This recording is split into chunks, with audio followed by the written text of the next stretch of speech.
You know the feeling, right? You're scrolling online or maybe just walking through a store and bam, a deal just stops you in your tracks. A price so unbelievably low, you're thinking, that just can't be right. It makes zero sense. I mean, you see that brand new shiny 4K TV for a price that's just ridiculously low. Or, your favorite soda is on sale for practically nothing. And you just have to ask yourself, how on earth are they making any money on this? Like, did someone mess up the numbers? Well, here's the secret. They're not making money on it. In fact, they might actually be losing money on that item. And they're doing it on purpose. Yeah, it is not a mistake. It's a very, very specific and incredibly powerful business strategy. All right, so let's pull back the curtain a little bit and figure out what is really going on with these deals that just seem too good to be true. This whole thing, this sort of retail magic trick, it's a really powerful strategy, and it has a very specific name. And that name is the loss leader strategy.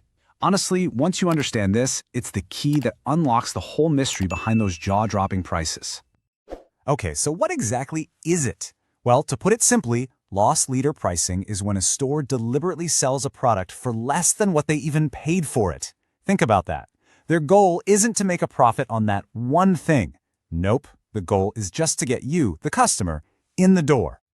That's right. They literally take a hit. They willingly accept a financial loss on that one item, the leader product, because they are playing a much bigger game. They're betting, they're gambling, that they'll make all that money back and then some from everything else you buy while you're there. So how does this clever gamble actually work in practice? Let's break down the mechanics, step by step. The blueprint is actually pretty straightforward. First, a business picks a really popular item and just slashes the price, way below what it costs them. Step 2, that amazing deal brings in a flood of customers. And then comes the most important part, Step 3. While those customers are in the store, they buy other things, full-price things. And that is exactly where the business makes back its loss and starts turning a profit. And the goals here go way beyond just that one single sale. It's really about driving traffic, getting feet in the door or clicks online. It's about encouraging what they call cross-selling, getting you to buy those other more profitable items. And hey, on a bigger scale, it can be a huge power move to grab more market share, or sometimes it's just a slick way to clear out old inventory. All right, so where can you actually see this out in the wild? I promise you, once you know what to look for, you are going to start spotting this strategy absolutely everywhere. Okay, the absolute classic textbook example is the Gillette razor. They basically give the handle away for next to nothing, or sometimes even for free. That's your loss leader. But once you have that handle, guess what? You are locked in. You have to keep buying their expensive, high-profit replacement blades forever. That tiny little loss they took on the handle, it's nothing compared to the mountain of profit they make from you on blades over the years. And this exact same logic is at play all over the place. I mean, think about those absolutely insane Black Friday deals on giant TVs and gaming consoles. Or what about the super cheap milk, bread, and eggs that are always at the very back of the grocery store? That's not an accident. They make you walk past thousands of other tempting, full-priced items just to get there. It's the same playbook every single time. So here's the bottom line. That cheap TV is just the bait.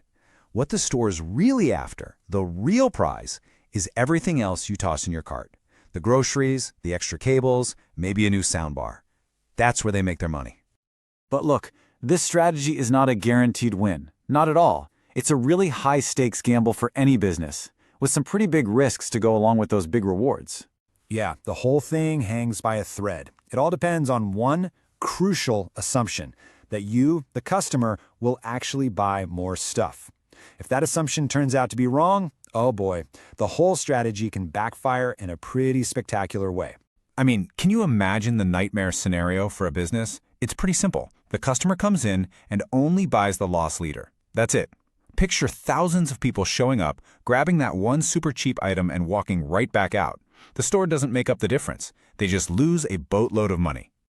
So at the end of the day, it's a calculated risk. It really is. Businesses are constantly weighing the potential for a huge boost in sales and long-term profit against the very real danger of savvy shoppers. The ones who come in, snatch the deal, and get out. And that really leaves us with a fun question to chew on, doesn't it? When you manage to walk out of a store with just that too-good-to-be-true deal and nothing else, who really won? The business that still got you through their doors, or you, the savvy shopper who just might have beaten them at their own game?